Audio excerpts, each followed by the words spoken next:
Okay, let's move on to the first problem where it is related to the wrong binding data type. Let's look at the code that we are seeing on the screen. So you have a class called order processor, and in the order processor class you have a method called accept order, and that is the Azure function. So we have decorated the function name attribute for this particular method, and we have named it accept order. So this is a service bus triggered Azure function.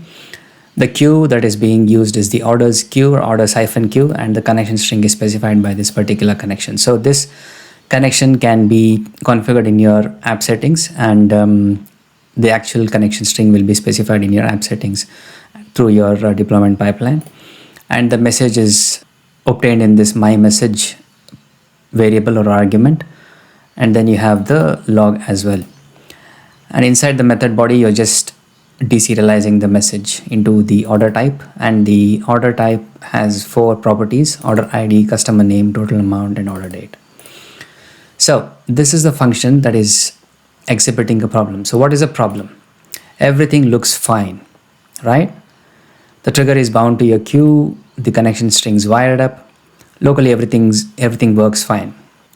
But then you deploy this function to production environment, and suddenly your function fails mid-flight. The queue is full, the logs whisper, unable to convert input type to type X.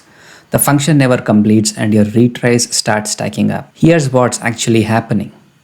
The trigger delivers a JSON object, but your binding expects a string. The runtime tries to deserialize it before your code even runs, and it fails.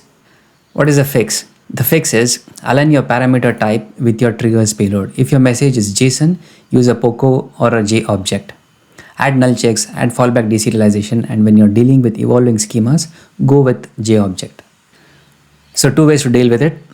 Use the same class type or the POCO type, which is order, which is what is being deserialized over here. The function runtime automatically converts the JSON to this particular type. That's one solution, and the other solution is using J object, because the incoming payload is a JSON payload. So the JSON payload can be serialized into J object as well. So that's another solution for this.